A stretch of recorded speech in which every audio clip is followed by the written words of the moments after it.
right, everybody, here we are. We are back. It's Town Hall Day. We're back in our book. Hopefully people had a chance to go through the book a little bit. According to depending on what you read, we could either be talking about chapters 3 and 4 or 3, 4, and 5. I don't know what we're talking about, but that's the best I can give us at this point. I know we're at least talking about chapter 3 and 4. Yeah, Maybe I've read 3, 4, and 5, but next week aren't we doing Kia? Next week. What? Yeah, that feels like I don't even know that kind of information. Like I'm living just one day at a time here. And so if anybody else knows that, well, this I is when thought Naomi that's what jumps they in. said was of February. We were going to we start the book study next Oh yeah, the week. book study. The book study doesn't happen here. Oh, The book study's on Facebook, if you remember. Oh, I don't do social media, so okay. Cal, can you turn your camera off? Is it possible to be that rude to you in front of everybody? It's even going to get better. I have a great background. I am going to be such a nudge to you the next 5 days. I might not go to ATIA all of a sudden. I just might not go.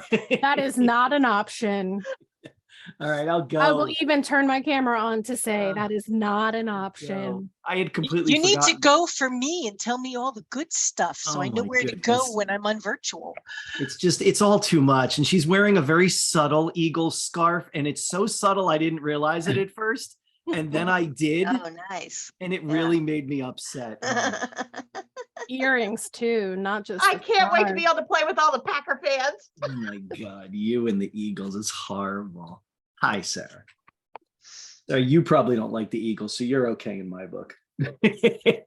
So is the cold wave going to hit Orlando? It's supposed to be really nice actually all week. Okay. Like it's Good. one of those, I guess it's circled back around and we're going to get a nice week. Every once in a while we Okay. get a nice week and then you get a bad week on a year, whatever it might be, a cold week. So It yeah, it was looks like it's- negative 10 this morning when I drove to work. Yeah. That's that's not the feel like, that's the actual temperature. not It the bounced feel like. between It was negative- minus 11 the other day, so ouch. Yeah. Yeah. I think the ATIA people sent something out. I think it's supposed to be 85 or 82. Currently, Thursday will be 85. Friday will be 80 with a little bit of rain. So you never really know what that does to the temperature. And Wednesday, it's going to be 84, no rain. So Wednesday and Thursday can be beautiful. Friday and Saturday, there might be a little bit of rain, but that's kind of normal for Florida. All right. Well, there you go. There's your weather update. We've got an Eagle scarf update. We've gotten a weather update. Let's jump into the book and chat about that a little bit. So we are chapters 3 and 4. Chapter 3 is the chapter on inquiry, which I might say is my favorite chapter of the whole book, because I love this idea of question asking and things like that. And I opened up and brought out all of my question books. They're sitting right here on my desk to chat about them. And so when we think about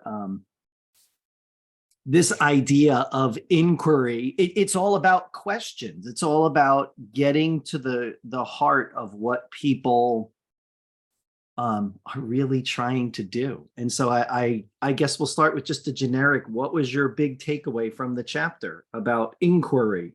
Did it reinforce something for you? Did it make you think differently about something?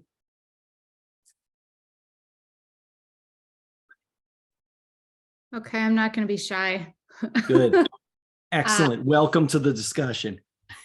Well, thank you, Mike. I think it reinforced to me the power of asking questions. We've done a lot of work with Jim Knight and that idea of avoiding the advice monster. And I think historically, I used to come to situations where I felt like that pressure, like they talked about, like that pressure to be the one that has the answers or be the one that can remove the barriers. And I've just really seen, since shifting to asking better questions and kind of being comfortable with the long pauses, just the impact that it has for educators to empower them has been huge. Yeah, I think so for sure. And don't you usually find, Sarah, that your asking of questions will sometimes uncover the fact that that the group has the answer already, and they don't even realize it, or they're just so lost in the I need to figure it out. They haven't taken a second to think, well, maybe I've already figured it out. I just Yeah. needed somebody to point me in the right direction. And I think it's getting uncomfortable too. I've talked to people who are like, I'm not comfortable with just putting the questions back on them. Like, that's not what I would want for a person. So I think there's a lot, like the book talked too, about recognizing like who you're working with and kind of the group norms and the culture. Yeah. Like, not just this one size fits all. Yeah. And I also think that you might have an experience when you start with a group of setting that framework up a bit and say, look, this is going to be when we see each other, we're going to have opportunities for questions and sharing. And if you're looking at one person as the potential leader of the group, that person might set that norm right away and say, I don't have all the answers. I know I won't. And so let's move through this and let's ask good questions of each other. And don't be surprised if a question gets asked of you, as opposed to an answer just simply given to you. Like as a consultant, that's gets really hard because the people will say, and they have said in the past, well, we're hiring you to answer our questions, not question us. And that's true to a point. But I think in that whole norm setting, like Sarah's talking about, that idea of saying to them, we'll get to answers, but wouldn't it be great if we got there together? So in order to do that, let's just go with the question and answer spot and just go back and forth and start digging in a little bit. I think asking those questions too, you said that is you learn their culture, some of those basic answer questions you have to ask them because you don't know what attitude and beliefs they're coming from. And if you can't figure that out and you don't have those conversations, then what you suggest may not work because that's not the thought process that whole team is in. And then you've wasted everyone's time. Yeah, I agree. I think again, in that consultant mentality, it's simple when someone is expecting you to just give them answers and you turn that around and say, well, I'm going to need to ask a bunch of questions. You can use that under the guise of, well, I'm a consultant and I don't know a whole lot about your situation, so I need to ask a bunch to get information. And that in itself may start to set up that norm a little bit of this kind of free sharing and question asking. What do you think? How do you think we should go forward? What have you done in the past? Those kinds of questions. Sarah will laugh at my favorite question. What do you think we should do? Like, what do you think? You all have thoughts, and you, the proverbial you of the group, have ideas. And sometimes those ideas are not being listened to by someone above you. And maybe you would welcome this idea of someone asking you, what do you think we should do? Because you must have an idea. I think some of my favorite consulting stuff is when they have all the answers. And then there's a moment where I can laugh at them and say, why am I here? Why was I here? I'm glad to be here. And I'm happy that we're working on this together. But you have to have some trust in each other to dig down and see if that you have the answer. I remember working with a group and they had a student as part of their group who was doing like kind of a field work experience. And part of the team, the therapist and the student, they went off to go do something.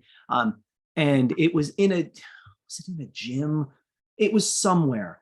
And the student wasn't covered under the insurance and I wasn't covered under the insurance. So we had to stand outside. I forget what they were doing, but we had to be segregated out in another room, which is fine. And we were looking through a window and I was talking to her. And she said, oh, so you're here to give us the answers. And I started laughing. I said, well, I'm here to ask a lot of questions. And I think the team probably has the answers. And I said to her, you've worked with this student. What do you think? And she laughed and she said, well, I'm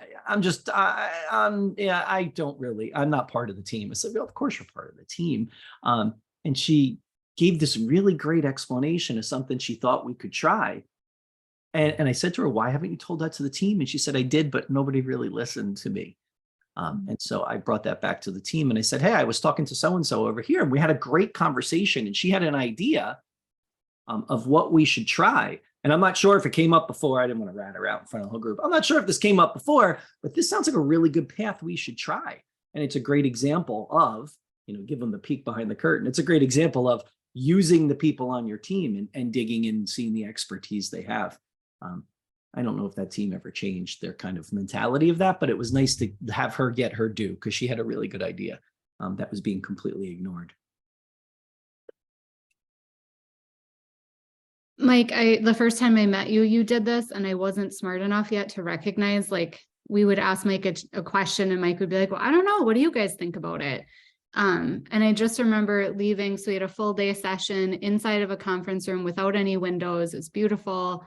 And like, I wasn't ready to leave at the end of the day, because instead of you giving us the answers, you empowered us to really develop like the sense of team and to dig in and use our brains. And I think sometimes that's what educators are looking for, is they don't want people to tell them the answer. They want people to give them the permission to really sit down and think deeply about something, and to reflect. And so I think as much as this book is about coaching, it also lends itself to think about, how do we design the PD that we do, and why are we doing it, and how can we incorporate more of this coaching into those sessions so that people are having these conversations and opportunities to reflect. Right. Yeah, they come to the, thanks, Sarah, that was nice. Thanks. But yeah, they come to their own moments, their own realizations, their own aha moments. It's interesting when you think about some team trainings like that one or any others, and there's big chunks of trainings like that where you as the facilitator might not be talking at all. And you're giving space for other people to move through it and recognize the power of the team they have around them. It would be incredibly egotistical to assume that I would, or any of us would walk into a room and know more than the 30 people in that room. It just would be ridiculous to even think that way. That doesn't mean that people don't walk in that way, but I mean, it just seems silly that people would, because there's just no way you can. And so instead, how about finding a way to facilitate that open conversation and have them share a little bit more freely with that? Yeah, I think that's really interesting. Other thoughts about questions? What are your favorite questions to ask people? You heard mine. What do you think we should do?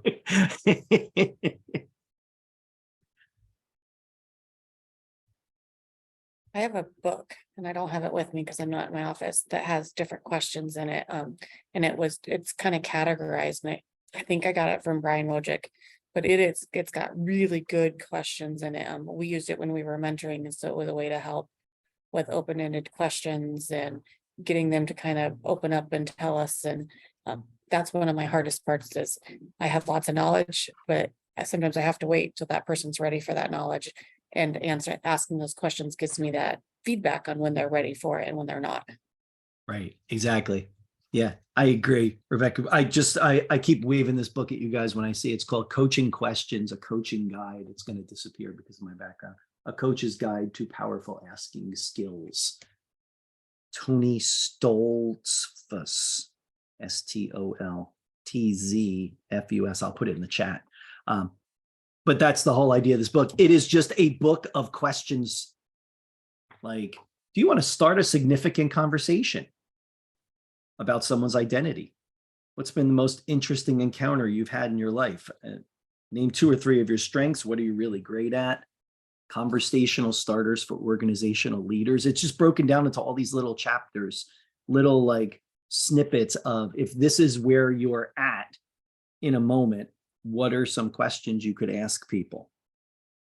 And so there's probably, I think it says on the back there, yeah, nearly 1,200 examples of powerful questions. So I have that same thought, is like, well, what are you going to ask people in any of those given situations? And so this is just a book of questions. They may have come from the art of coaching. Yeah. I think some of this probably is, yeah, I don't know that all of this is new. I meant the questions that I had. That I was you looking had, for. yeah, and I think that mine, I'm sure, are not every one of these questions is transformative, that's for sure, because they're pretty straightforward, some of them, but it is good though. Get you thinking about it. I'll put it in the chat.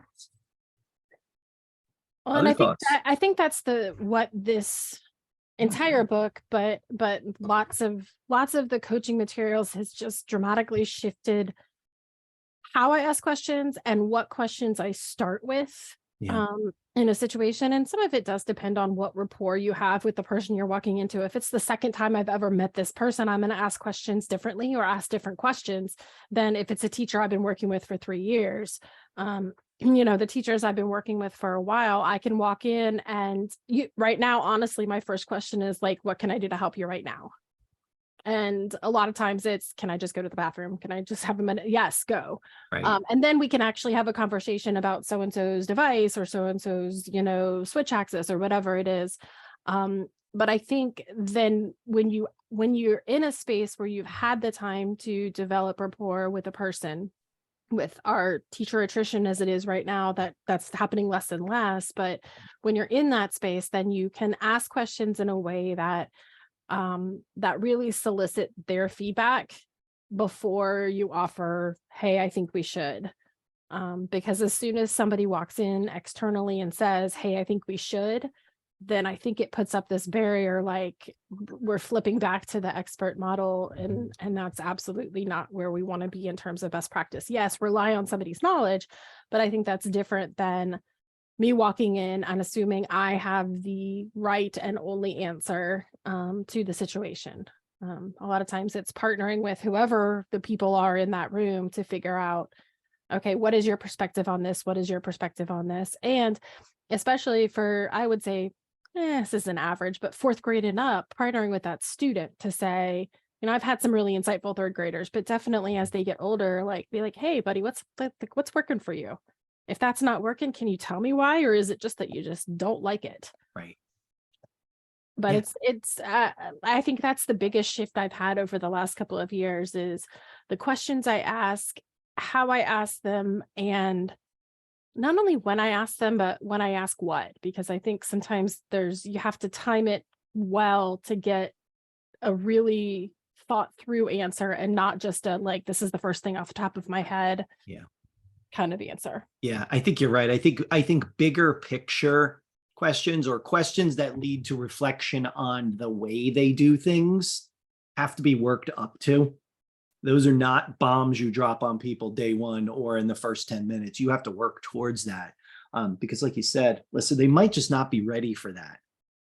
They might just be reeling from the idea that you're asking them anything and not just telling them something. And that's really interesting. I like setting up teams and being like, hey, I don't know that I have a lot of answers, but I got a ton of questions. Mm-hmm. And throw it out that way and start it as that kind of level and let them know. What do you think, Sarah?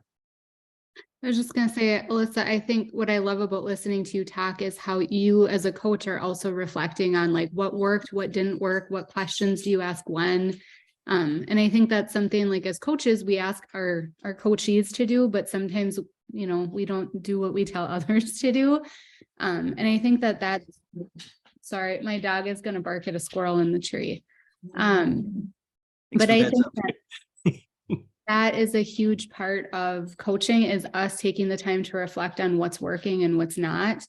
And then thinking about how could I do that differently? And then being vulnerable with people. Like if I come in and I ask the wrong question or we're going down the wrong path, like being open to admitting like, okay, this just does not seem like we're going in the direction that either one of us wants to go in. Mm-hmm. And I think that is something I've learned through trial and error too, is asking the coachee, like, what is it that you really want to focus on? Like, and then talking to them, like going through those, okay, so on a scale from 1 to 10, where are you at? What would your students be doing differently? And following their lead. And sometimes they pick stuff where I'm like, really that, okay, like, yep, we can do it. And what I found is that builds that trust and rapport so that next time they're more willing to focus on something that's deeper because now they've experienced it in a safe space.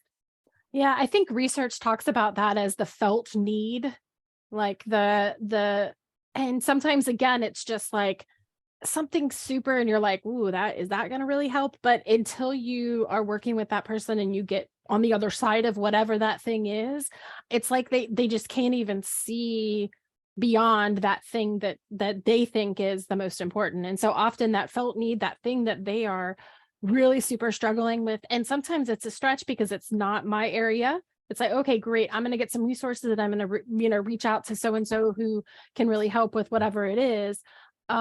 It really kind of depends on what it is. I mean, in example, we Last year, we're the pilot district for UFly, which is a literacy intervention. So we're implementing it K2, but I have teachers that are teaching K5 and teaching middle school that are also implementing UFly. And a lot of times it's like, okay, I can take myself so far in what I'm able to kind of coach you through. I'm like, but then I need to like call into somebody else. And I think there's a piece of that that helps pull away from like, I'm the person that has all the answers. It's going to magically solve all your problems. But what works for one person will definitely not be what works for the next person. And so you kind of have to have enough of a bag of tricks for teacher prototype A, B, C, D, E. I think I'm on like P at this point of types of teachers and how they respond best, and knowing which teachers that you want to send those questions in email the day before you come, and which teachers are better conversationally just during their planning period or before or after school. But it does take reflection on your part as a coach to kind of think through, you know, what worked before for this person, what isn't working. And am I the barrier to that, or is there another barrier? And I will tell you, I feel like I say this almost every week. That's where I go back to the Nostr model. And I go back to like, what in this moment, I mean, I have it someplace in my office as a printout, like it's everywhere. It's on my phone, it's on my iPad as an image, because it's, to me, it's what helps me process the situation with the teacher. It's not like I like bust out the Nostr model and be like, wow, you are giving me resistance. And so therefore I feel like, you know, to me, it's helping me process where is the barrier, and then that helps feed the question of like, what question do I ask to do that? Because I feel like I don't know, I keep wanting to say post-pandemic, whatever stage of the pandemic we're in now, we have teachers who are barely making it to get the day-to-day things done. And then if you have a teacher have a kid who has complex needs, I just had a meeting this morning on a kid, it's their annual IEP, and we were talking about things, and he's got a lot of different needs. And it was like going, okay, you know, OT, how do you feel like, you know, you could help out this problem that the team has mentioned? PT, do you think you have a space in there? Speech, you know, what is your space in this? And then trying to kind of balance, okay, we can't just therapize this kid all the time. Like, okay, he's got to be in class. How do we balance all of these things to know, all right, we had a couple of problems we wanted to solve in terms of our big picture goals, and everybody's kind of taken a piece of the pie. So it's not just the classroom teacher working on writing.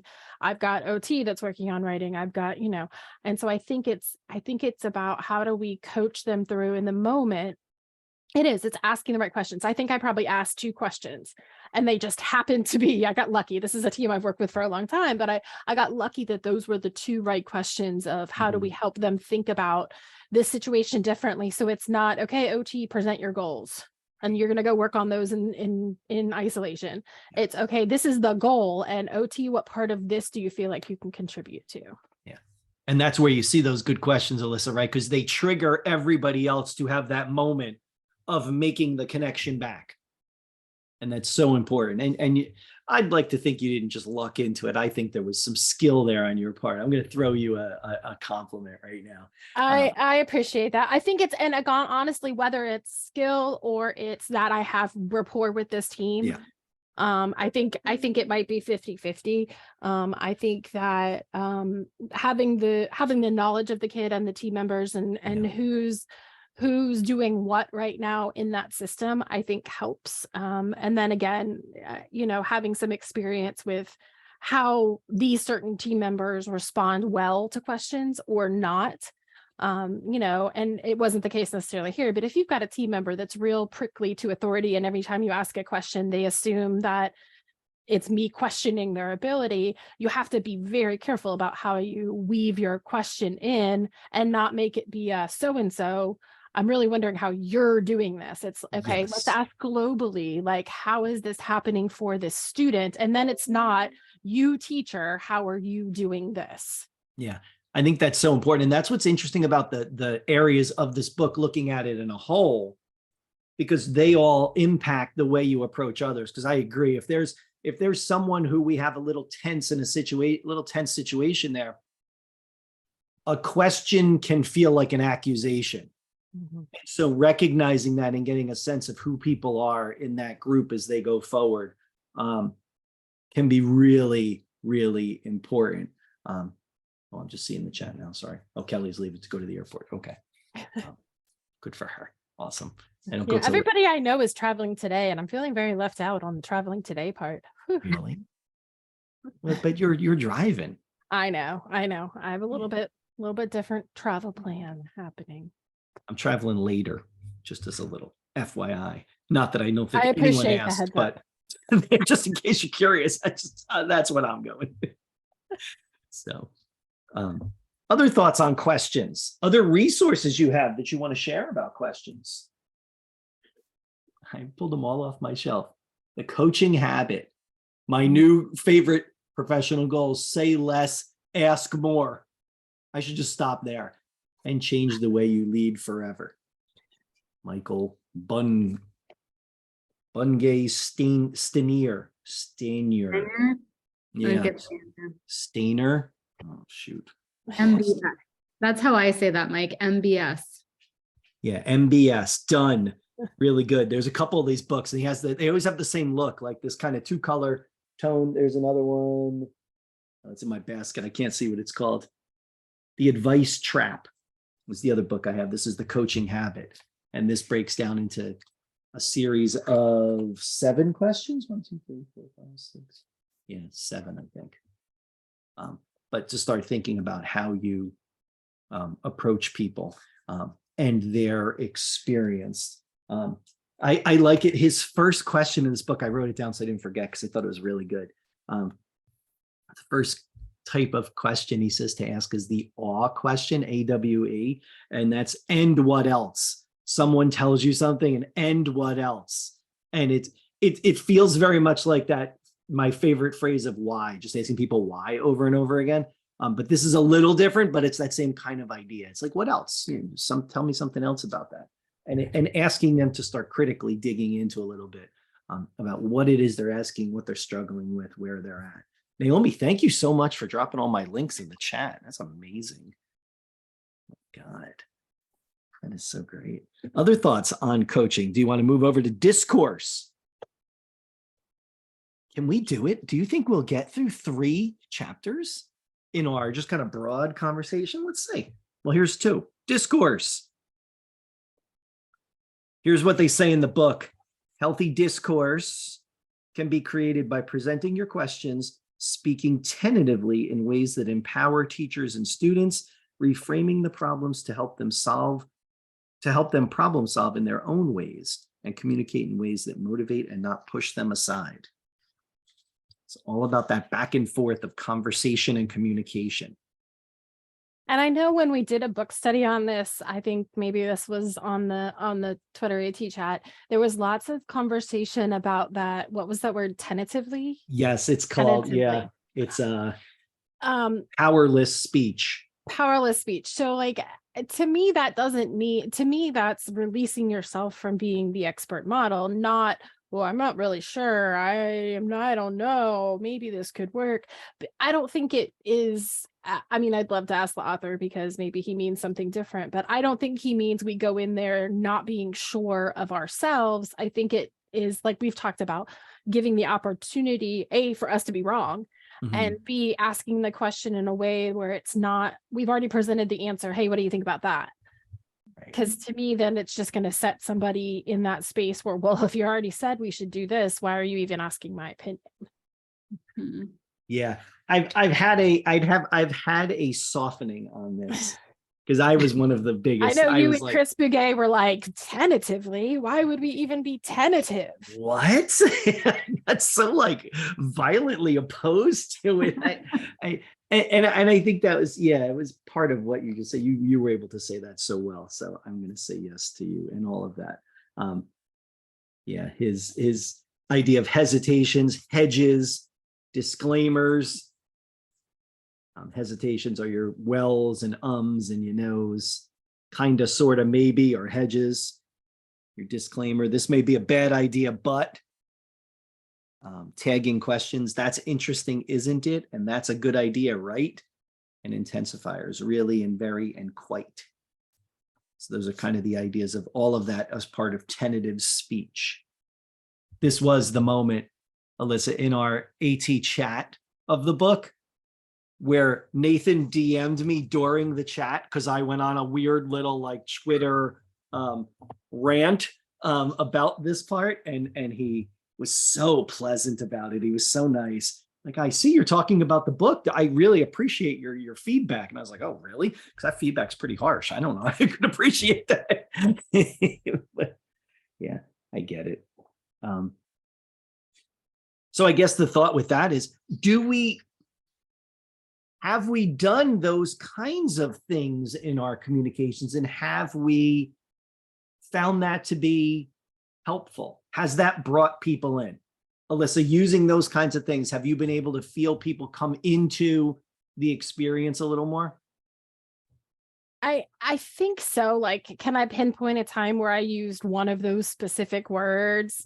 No, but I feel like to me, it's that same, like how you're asking the questions and what you're asking, how you present it to them, giving the team space to share and to brainstorm and to maybe not have the right answer, to have a team member say, hey, has anybody ever tried X with this student, and not know the answer, right? Like if they've only started with the student a little bit ago, I still think it's about creating that space more than it is about like the words that I say and whether I use those specific, whatever, Yeah, all of do those. you yeah, think? yeah.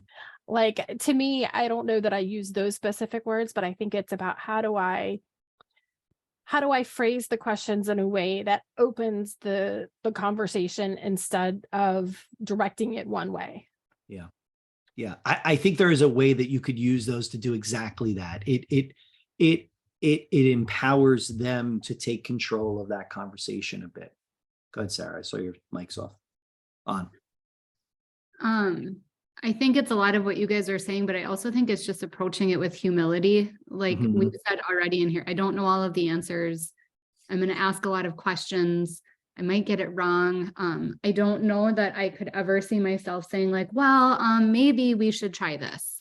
Like that just doesn't speak confidently to me. Like, I think that's the other thing that he talks about in here is having that purposeful communication. And to me, when somebody says, well, maybe I think this might be a good idea, but that doesn't really wreak a whole lot of like confidence in them. And I think some of that is probably my own personal, like I need to get over that. But I think a huge part of this is for me, making sure that everybody's voice is heard at the table, is thinking about like, how can we make sure that everyone feels safe, that we're getting that diversity of perspectives that are there. And then observing the dynamics, because a lot of times, like I don't have an opportunity to coach an individual, I'm coaching teams, which I think adds like another layer onto coaching, because you have people need different things and they interact differently and the culture is very different. And so I think some of that is just being intentional with the words that we choose, and really approaching coaching in terms of I'm a partner and I'm going to learn just as much from this as you are. And we're in this together versus I'm coming in here and I'm going to speak in absolutes and I'm going to tell you what to do and I'm going to solve all your problems. That obviously does not work. Yeah, I agree with you, Sarah. I think out of those lists there, those are my two that I struggle with too. It's those, the wells and kind of sortas and the ums and the maybes and all of those are the struggles. But I do like that other part of it. I don't mind the disclaimers part. I really like the tagging the questions part, like asking them a question, but bringing them into it. With that could work, right? Like I like that. I think that's a good way to bring them in. And we talked before about finding ways to, in essence, give them permission to participate a little bit. That opens up a participation permission for them. Like that, I would love for a team member to then say something back like, well, could we do that? Like, would that work? And at least that gets them actively participating in the thought process and kind of breaking down the problem where we're at and then moving forward with it. Mike, Go ahead, Sarah. Your tag question is probably like, well, what do you think about that? Because you have a tendency of, well, I don't know, what do you think about that? And I think to me, that feels better than saying like, this is a good idea, isn't it? Yeah. Like, that to me, like, if I'm gonna throw out an idea, I don't want like that affirmation from people to feel like they're stuck in saying like, yeah, it's a great idea, even though they might be like, I've tried that and it doesn't work. Right. Like, oh, here comes that person who's standing in front of the group. And now I have to pat them on the back. Now they need this like affirmation to move forward with themselves. And yeah, and you don't want that either. As much as I like a nice affirmation, I don't need it, I guess. I mean, it's kind of nice once in a while. It's okay. But you do that really well. And it's more open-ended too. So I think, again, like if we're thinking about discourse, like, well, what do you think about that? That opens it up a lot more to say like, yes, I'm inviting you in. I want to know your perspective, but I'm not asking you to either support or not the idea that I just threw out there. Maybe that another team member did. And I think that's the other part is the dynamic between team members.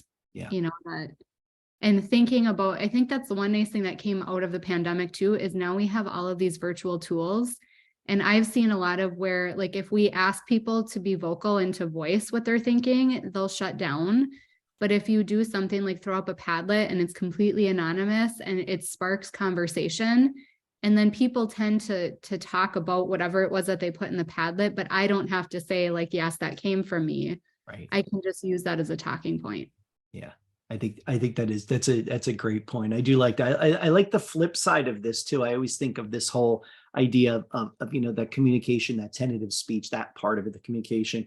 And the flip side of it is that ability to be an active listener, and that listening part of it, not just for you as the coach, but to facilitate that for all members of the team. Because I'm sure we've all seen moments where, as a coach, it might take you a while to get people up and participating, not up physically, but up to participate and joining the conversation. And then I see people checking out and like getting on their phone when someone's telling a story and they're like, all right, I'm going to get on my phone for a little bit. And just this idea of working on their answer before they hear what that person wants to say or before that person finishes what they say. And I think that becomes part of, I always think that that's a huge part of our role, my role as I'm in a group is watching for those social cues around the room. And are people being active listeners? Are they participating or have they checked out? And that comes in this kind of discourse area as we start seeing that. Because, I think a lot of people, that seemed too much. There are people that come to something like that, that expect to just be spoken at until the proverbial clock rings and they move on and that's it. They're done. They've done their time. We're trying to plan a conference here in New Jersey, and we want to do kind of Ed Campy, but we want to do like hands-on-y too. So we're like trying to find some happy balance here. And as the organizers, we had a long, like a 40-minute conversation about what do we think the group's going to expect to want to do when they get there. We can create all this really cool stuff, but is that what they want when they get there?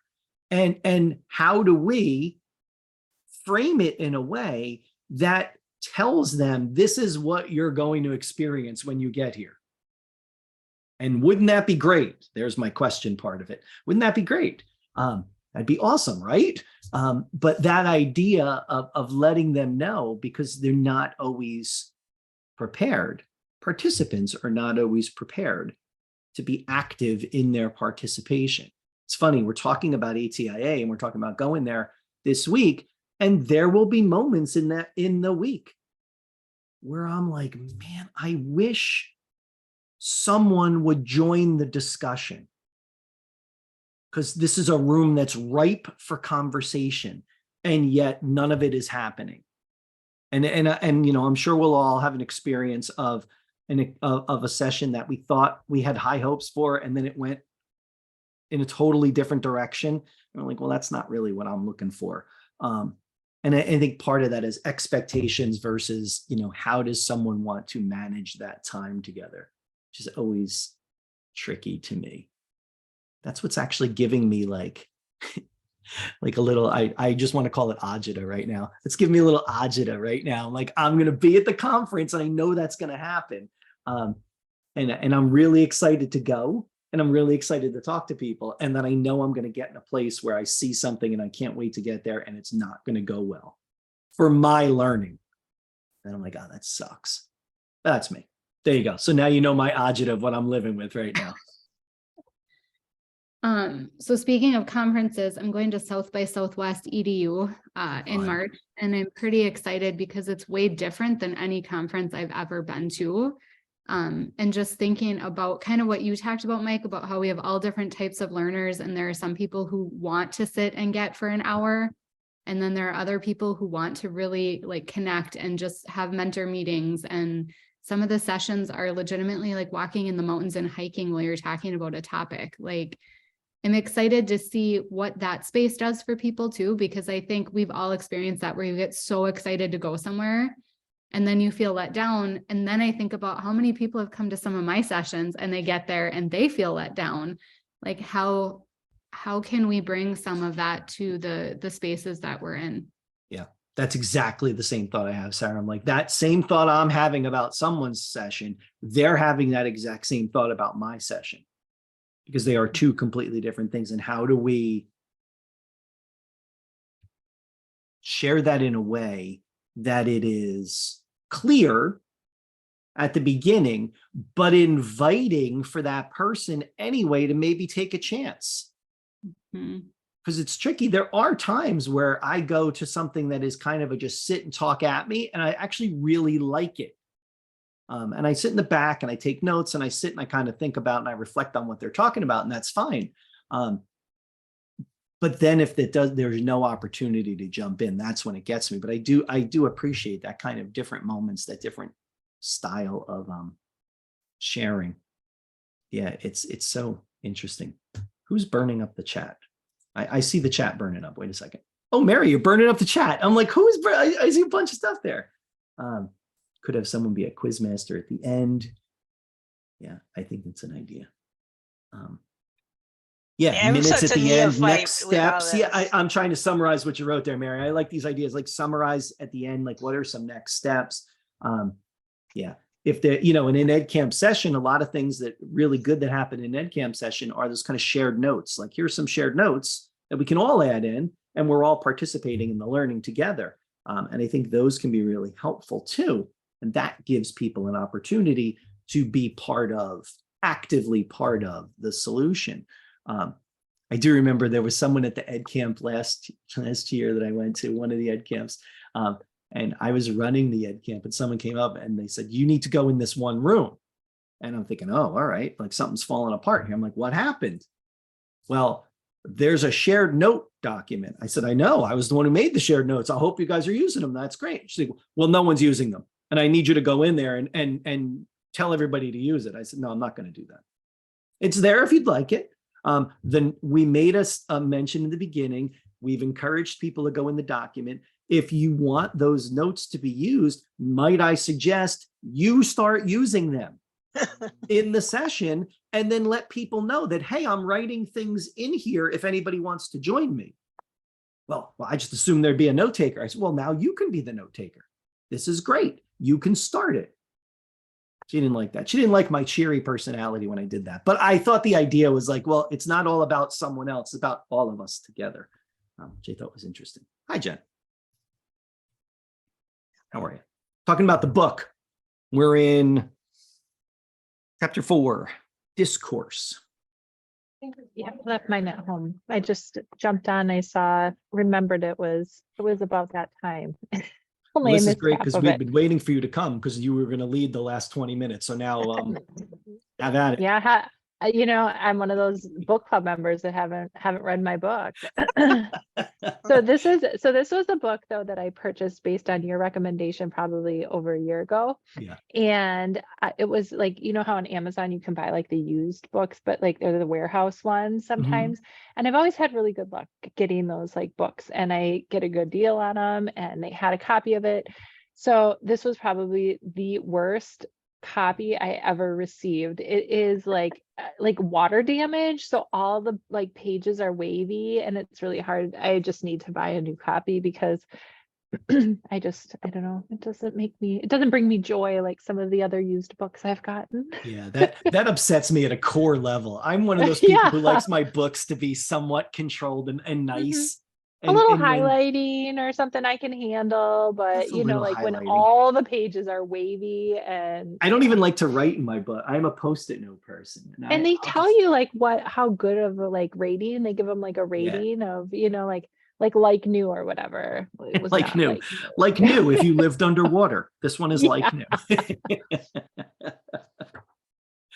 That's great. Other thoughts about Discourse? Should we try for one more chapter? Let's do it. We have 10 minutes. We'll start it and or we could just kind of chat in general. What do you guys want to do? What would you all like to do?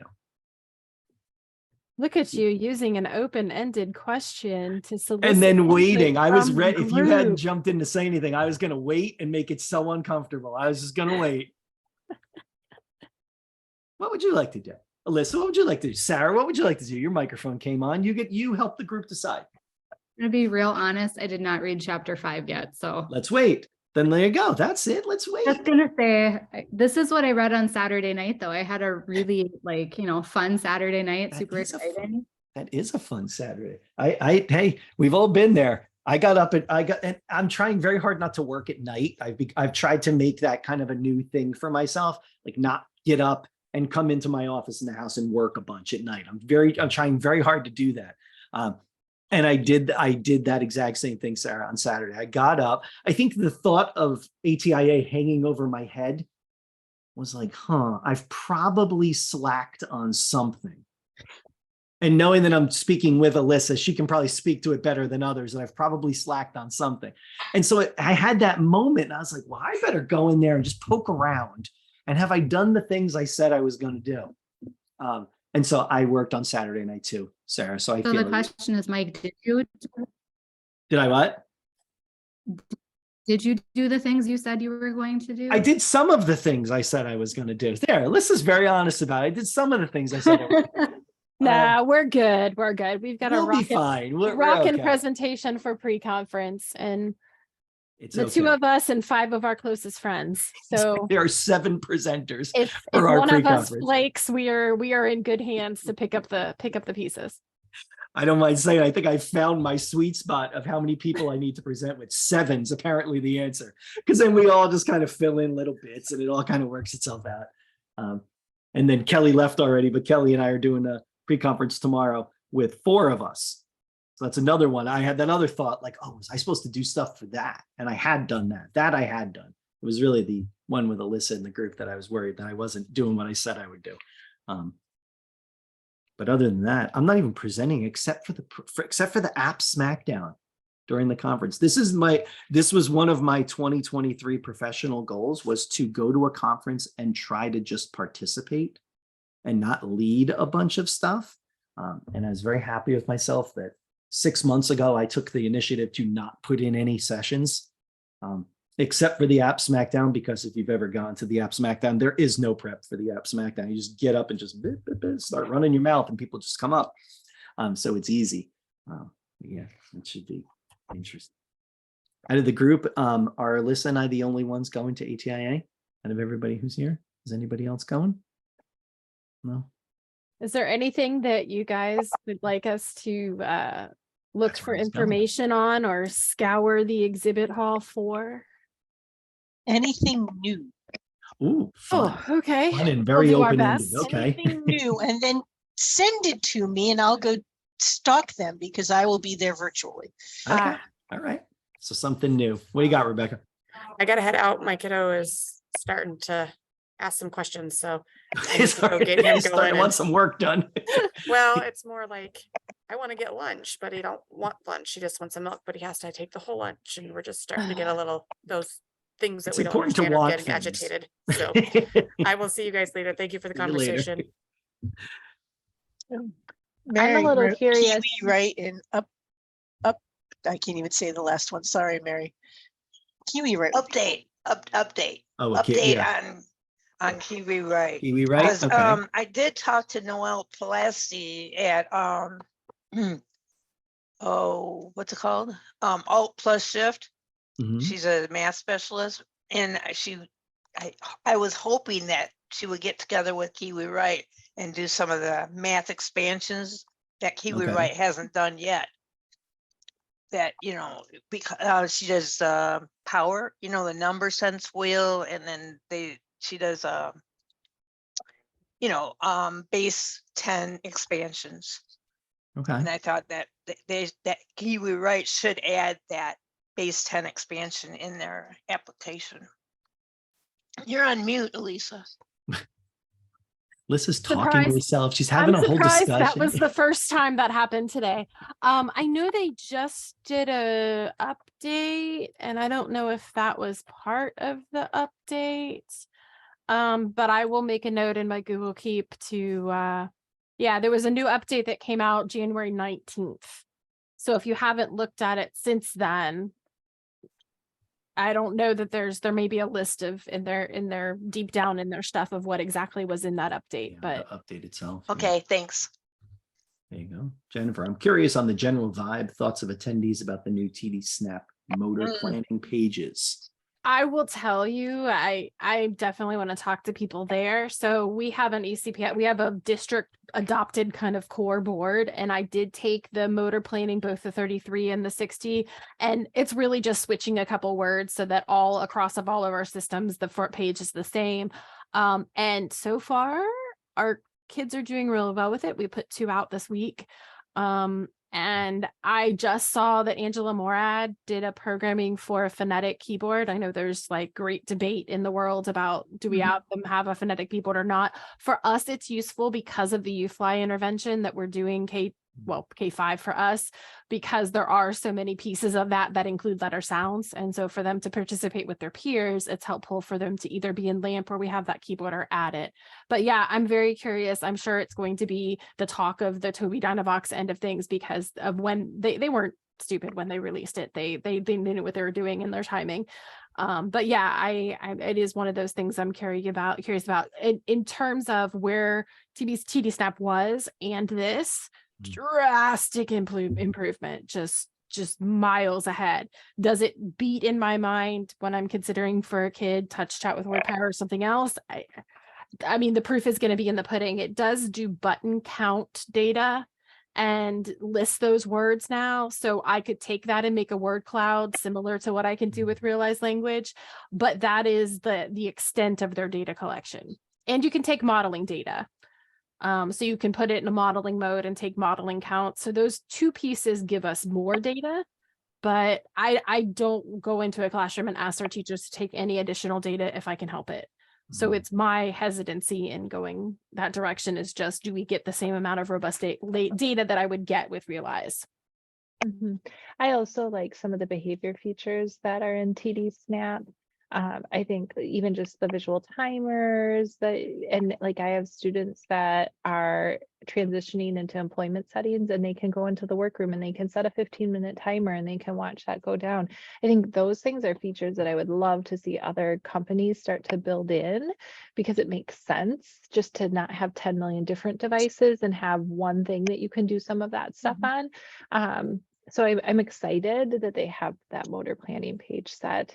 I think the proof is in the pudding though, like once we start using it and really see how it compares and how successful people are. So yeah, I'm excited by it too. Just curious what other people are seeing and, some of the reaction. I think you're going to get some other vendors who are going to specifically be talking about the features their product have over TD Snap and what makes them better. So. Yeah, that'll be interesting. I need somebody to go spy on Lingo for me. Oh my God, great. Langgo. They have approached us to do a research project with a group of my SLPs. So I need somebody to go spy for me. Tell me what you think about them, not just their program. Yeah. I'm writing these down because I think this is fun. Langgo. I believe so. Let me make sure. The Langgo. dyslexic in me tends to have some issues. Mike, I'm dropping it in a keep and I will add you if I can. Great. Well, then why am I still writing it down then? Langgo, Lingo Learner, and they have a coach app too. So I guess the lingo learner part would be the important part. It looks like a speech bubble. I don't know if you can, nope, No. not happening. Nope. Never not mind. happening. Not I happening. tried. It looks like a speech bubble. Okay. All right, we'll check it Very out. interested in what you guys come back with on that. All right, now Alyssa and I have a shared Google Keep note. We will write our little notes in there as we go. Beautiful. You know, I feel some Technology. corporate espionage coming your way. We'll get the details. We'll get really in there. I'm curious to see if there's anything coming out new, because I know COVID halted us. And I went last year and there was absolutely nothing innovative, new. There were a lot of vendors. There were some, yeah, that there were didn't some even go. improvements on Yeah. things, don't get me wrong, but Yeah. yeah, and the vendors were very minimal because of the restrictions. Yeah. But I want to see, I'm hedging my bets that next year we'll start seeing some stuff coming out. So that's one of the reasons I'm holding back this year, and I'll go I think next it's a year. good idea. And then you'll get the new place next year too, because this is Yeah. the last year at the. Yeah, at the I'm normal. curious about that because I have this one down so well. I know how many minutes it takes me to run from end to end. And I know what I can eat in the pool bar every night. I mean, Where that's is the only it? place I I go didn't for hear dinner. that. And I know Where what is I'm it going to be allergic next to. year? It's at an Hilton, it's the Marriott or Wilson- is Hilton? it the Marriott World Center? I don't remember. It's Yeah, somewhere it's a attached to the Disney Marriott. property. yeah, it's called the Orlando World Center The Marriott. World Center. Yeah. Yeah. Yeah. It's nice. It's just not going to be the Caribe. That's okay. I don't hold any kind of, I'm not tight. It's fine. By any chance, That's will it make interesting the price because- cheaper, hopefully. I don't know. Yeah, Getting expensive. yeah, $200 a night was Oh, it's prohibitive bad. for me. There's I a ended reason up that I'm having- staying in a separate hotel, not the Caribe. I mean, it's the Buena Vista Suites that's right in front of it. Right. But it's significantly cheaper. It's much cheaper and there's free breakfast. Yes. Yeah. A little aside. It is worth the travel between the two. But yeah, It is definitely worth. we'll see. I might have to scour a new location. Scout it out for us and let We'll us know. so investigate that too. We could be a little group next year of how are we going to do this? Perfect. I'll put it. Alyssa, add that to the keep, or unless you shared it with me already, then I'll. I add it. did. I did. Nice. Hotel scoping out. All right. All right, everybody. It is the top of the hour. We will let you go back to work. I will start actually packing my suitcase to leave. I got plenty. I don't have to leave until 4 o'clock. I got nothing. 3 o'clock. I got nothing but time.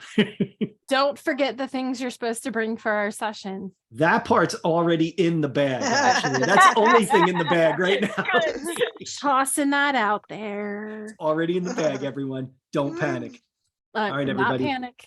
Have, Have a nice great week. trips. Have a great trip, guys. Thanks. Yeah. We'll see you guys next Monday. Bye-bye. Okay, bye.